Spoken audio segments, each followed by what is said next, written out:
Good morning बच्चों। KDRS public senior secondary school की online class में आपका स्वागत है। हम केमिस्ट्री में नाइट्रोजन युक्त कार्बनिक यौगिक की चर्चा कर रहे थे और अपना पार्ट था एमीन और एमिनो के विभाजन की विधियां हम पढ़ रहे थे। कल की क्लास में हमने 3 विधियां पढ़ी थी, जिसमें पहली विधि हॉफमैन की विधि, उसके बाद मेंडियस अपचयन।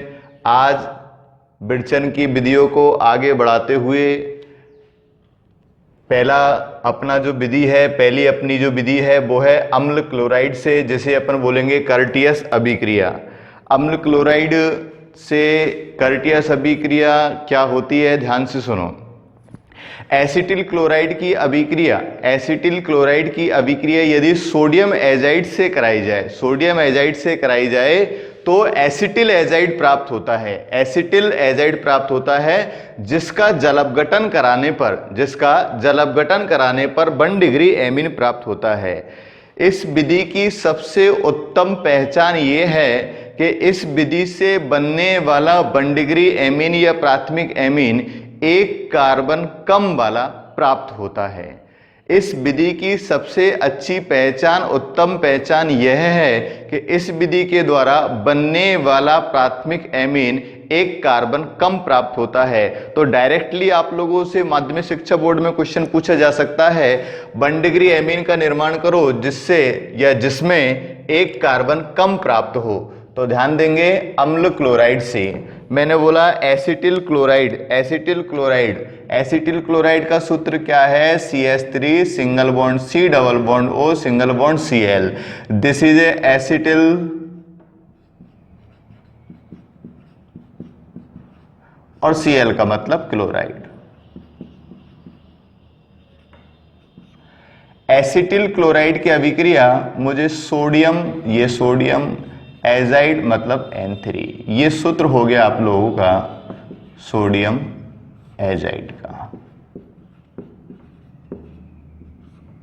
एसिटिल क्लोराइड सोडियम एजाइड अभिक्रिया कराने पर आप लोग देखेंगे मुझे टेम्परेचर देना है, ये टेम्परेचर दिया। जैसे रिएक्शन की Na और Cl आपस में रिएक्शन करके NaCl के रूप में आउट हो गया, क्या बना अपना CH3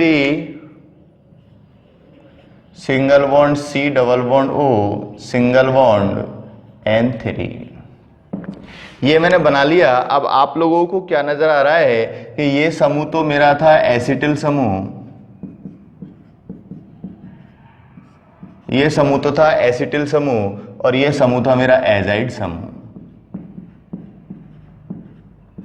तो प्राप्त हो गया आप लोगों का एसिटिल एजाइड। इस एसिटिल एजाइड को उच्च ताप पर गर्म करें।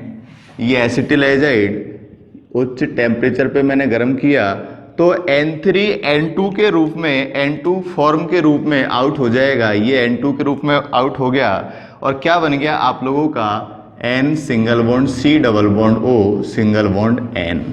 अब यदि नाइट्रोजन की वैलेंसी की हम बात करें तो नाइट्रोजन की वैलेंसी 3 होती है, यहाँ हमें वैलेंसी 1 ही दिखाई दे रही है। इसका मतलब इसका क्या होगा, इसका होगा पुनर्विन्यास। तो ये पुनर्विन्यास हुआ इसका।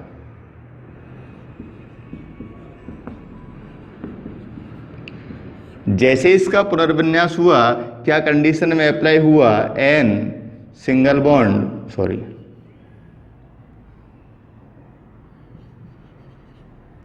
CH3 single bond C double bond और O और सिंगल बॉन्ड N। इस तरीके से इसका पुनर्विन्यास हुआ। लेकिन इस पुनर्विन्यास में आप लोग देख रहे हैं कि ऑक्सीजन की वैलेंसी यहाँ 3 दिखाई दे रही है और कार्बन की वैलेंसी भी 3 दिखाई दे रही है। तो क्या करें जिससे दोनों की वैलेंसी पूरी हो जाए। सर कोई दिक्कत वाली बात नहीं है, इसमें क्या प्रॉब्लम है, लेकिन पुनर्विन्यास जो कराना पड़ेगा वो हमें टेम्परेचर पे कराना पड़ेगा। जैसे ही टेम्परेचर पे अपन पुनर्विन्यास कराएंगे तो पुनर्विन्यास चेंज हो जाएगा।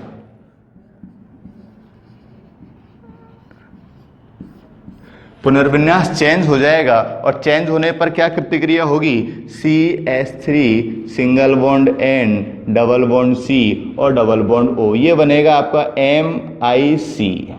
MIC का मतलब मेथिल आइसोसाइनेट। तो दो बार पुनर्विन्यास कराने की आवश्यकता नहीं है, एक साथ ही हम टेम्परेचर से पुनर्विन्यास करा सकते हैं। टेम्परेचर को लिख सकते हैं और टेम्परेचर को लिख के मैंने लिख दिया CH3 सिंगल बॉन्ड C, ध्यान से देखना, CH3 single bond CH3 single bond N double bond C double bond O। ये क्या बन गया आप लोगों का MIC, मेथिल आइसोसाइनाइड या साइनाइड आप लोगों का बन गया। अब इसका मुझे क्या करवाना है, इसकी अभिक्रिया मुझे NaOH से करवानी है, या 2NaOH ले सकता हूं मैं, तो 2NaOH से मुझे इसकी रिएक्शन करवानी है। जैसे ही मैंने रिएक्शन करवाई, रिएक्शन को ध्यान से देखेंगे आप लोग, बनना क्या है, 1 डिग्री एमीन, तो 1 डिग्री एमीन अमीन बना रहे हैं। CH3 की जगह तो CH3 सिंगल बॉन्ड, N की जगह N, और N से ये दोनों हाइड्रोजन, कौन से हाइड्रोजन, NaOH वाले दोनों हाइड्रोजन आप लोगों के इस वाले नाइट्रोजन से संयुक्त हो जाएंगे और क्या बन जाएगा आप लोगों का NH2। क्या बाहर निकलेगा आउट के रूप में, ध्यान से देखेंगे, ये आप लोगों का 2 सोडियम था, ये आप लोगों का Na2। Na2 के बाद आप देख रहे हैं CO1 और 2 ऑक्सीजन ये रहे आप लोगों के Na2 C अपन यहाँ लिख देंगे O1 और O2 यानी कि Na2CO3 आप लोगों का आउट हो गया और क्या बन गया आप लोगों का CH3 सिंगल बॉन्ड NH2, यानी ये बन गया आप लोगों का 1 डिग्री एमीन। मैंने आप लोगों से बात की थी क्या कि अम्ल क्लोराइड या कर्टियस अभिक्रिया में जो भी एमीन बनेगा उसमें कार्बन की संख्या 1 कम होगी। यहाँ एसिटिल क्लोराइड में यदि कार्बन की संख्या अपन देखना चाहें तो कार्बन की संख्या आपको 2 दिखाई देगी, लेकिन यहाँ 1 डिग्री एमीन में कार्बन की संख्या कितनी होगी, 1 प्राप्त होगी। तो एसिटिल क्लोराइड से बनने वाला एमीन, एसिटिल क्लोराइड से बनने वाला एमीन हमेशा 1 कार्बन कम वाला प्राप्त होगा।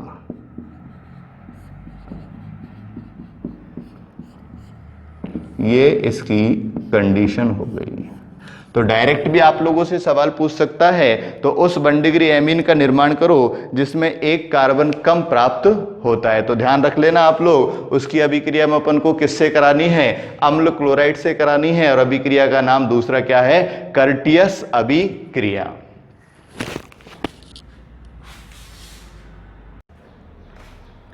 नेक्स्ट रिएक्शन है अपनी कर्टियस अम्ल के बाद स्मिट अभिक्रिया, और स्मिट अभिक्रिया में उसका दूसरा नाम हम पढ़ रहे हैं कार्बोक्सिलिक अम्ल के द्वारा।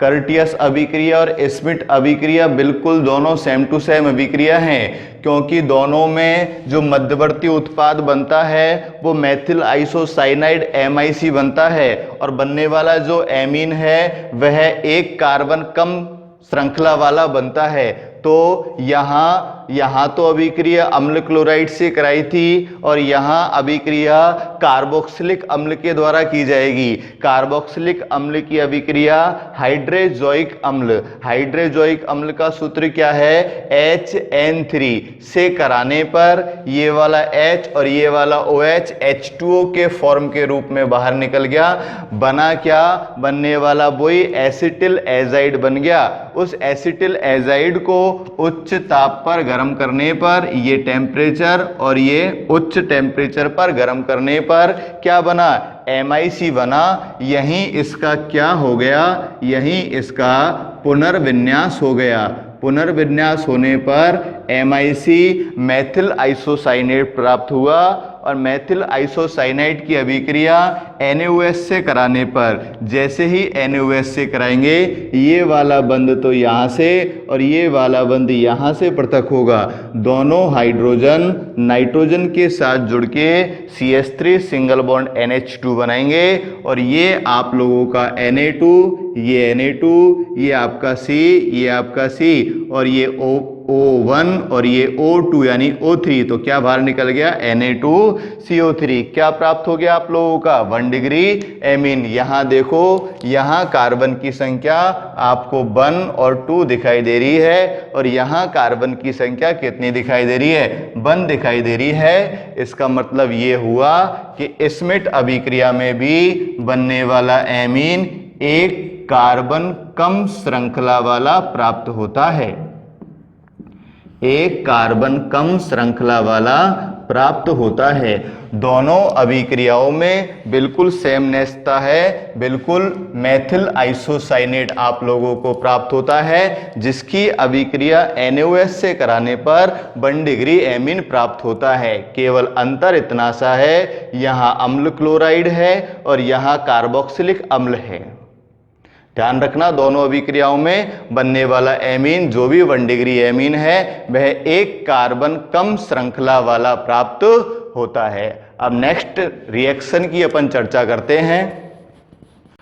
नेक्स्ट अभिक्रिया की हम चर्चा कर रहे हैं हाफमैन ब्रोमाइड अभिक्रिया। हाफमैन ब्रोमाइड अभिक्रिया अपने आप में बहुत इंपॉर्टेंट अभिक्रिया है, क्योंकि इस अभिक्रिया की मैकेनिज्म यानी क्रियाविधि दी गई है और क्रियाविधि माध्यमिक शिक्षा बोर्ड में कई बार पूछी जा चुकी है। इसलिए इस अभिक्रिया को आप लोगों को बहुत ही बढ़िया तरीके से देखना है, क्योंकि माध्यमिक शिक्षा बोर्ड हो, चाहे मेंस हो, चाहे एडवांस हो, चाहे नीट हो, उसमें ये रिएक्शन ज़्यादातर पूछी जाती है। तो ध्यान दो, आप लोग इस रिएक्शन में आप लोग देख रहे हैं हाफमैन ब्रोमाइड अभिक्रिया। हाफमैन ब्रोमाइड अभिक्रिया में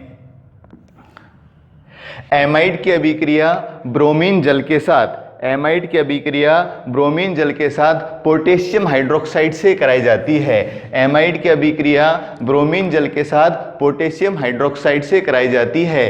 टेम्परेचर का मान 373 केल्विन रखा जाता है, जिससे 1 डिग्री एमीन प्राप्त होता है, जिससे 1 डिग्री एमीन प्राप्त होता है। इस रिएक्शन में प्राप्त होने वाले एमीन की, इस रिएक्शन में प्राप्त होने वाले एमीन की भी यही पहचान है कि बनने वाला एमीन 1 डिग्री एमीन मूल कार्बन की श्रृंखला से एक कार्बन श्रृंखला कम प्राप्त होता है। जरा आप लोग ध्यान देंगे, बोर्ड पे समझेंगे। इस रिएक्शन को मैंने आप लोगों के सामने लिखा है, ध्यान से देखो। सबसे पहले आप लोगों ने, मैं प्रोडक्ट की बात करता हूं, तो यहां देख रहे हैं आप लोग, यहां देख रहे हैं आप लोग, ध्यान से देखेंगे, ये 4K और ये Br2।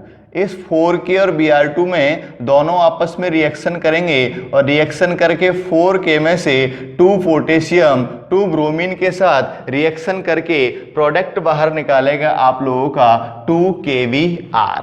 2KBr क्लियर हो गई बात सबके? क्या बाहर निकालेगा? 2KBr। और ये वाला जो आप लोगों का बॉन्ड है, ये बॉन्ड यहां से टूट जाएगा।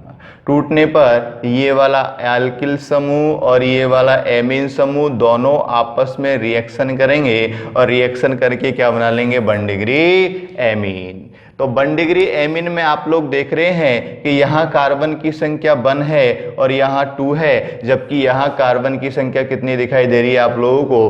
1 दिखाई दे रही है। इसलिए मैंने आप लोगों से कहा था, बनने वाला प्राथमिक एमीन, बनने वाला 1 डिग्री एमीन एक कार्बन कम श्रृंखला वाला, मूल श्रृंखला वाला प्राप्त होता है। इसकी यदि हम यहाँ से क्रियाविधि पढ़ें, मैकेनिज्म पढ़ें, तो आप लोग ध्यान से देख रहे हैं और देखते रहो। बिल्कुल, ये ब्रोमीन था Br2, ये मैंने 2Br2 लिया। यहाँ 4KOH था, 4KOH के साथ नहीं करा के मैंने यहाँ कितने KOH के साथ अभिक्रिया कराई है? 2KOH के साथ अभिक्रिया कराई। अभिक्रिया कराने पर आप देख रहे हैं ये वाला K और ये वाला Br आपस में अभिक्रिया करके क्या बाहर निकालेंगे? KBr।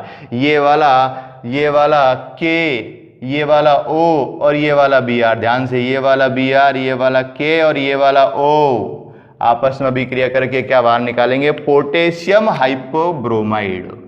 Potassium hypobromide. और शेष क्या रहा आप लोगों का KOH में से 2 तो हाइड्रोजन शेष रहा और 1 ऑक्सीजन शेष रहा, 2 तो हाइड्रोजन शेष रहा, 1 ऑक्सीजन शेष रहा, रिएक्शन करके क्या निकाल दिया, H2O निकाल दिया। दोबारा समझेंगे, 2K में से 1K और 1Br आपस में रिएक्शन करके KBr पोटेशियम ब्रोमाइड बाहर निकाल दिया। ये वाला Br 1K बचा हुआ और 1 ऑक्सीजन आपस में क्रिया करके पोटेशियम हाइपोब्रोमाइड बाहर निकाल दिया और 2 हाइड्रोजन और बचा हुआ 1 ऑक्सीजन आपस में रिएक्शन करके जल का अणु पृथक कर दिया। अब बनने वाला ये पोटेशियम हाइपोब्रोमाइड एसिटिल एमाइड से अभिक्रिया करेगा या एसिटिक एमाइड से अभिक्रिया करेगा। जैसे ही रिएक्शन करेगा तो रिएक्शन करने पर आपको दिखाई दे रहा है ये वाला H2 और ये वाला O आपस में अभिक्रिया करके H2O, ये वाला K और ये वाला Br आपस में अभिक्रिया करके KBr। क्लियर। और क्या बन गया आप लोगों का, ये बन गया CH3 single bond C double bond O और N पे अपन लॉन पेयर लगा सकते हैं, वो भी कितना जोड़ी लॉन पेयर लगा सकते हैं, N पर अपन 3 जोड़ी लॉन पेयर लगा सकते हैं। ये मैंने आप लोगों को लगा दिया। फिर इसका मुझे क्या करवाना है, इसका मुझे करवाना है पुनर्विन्यास।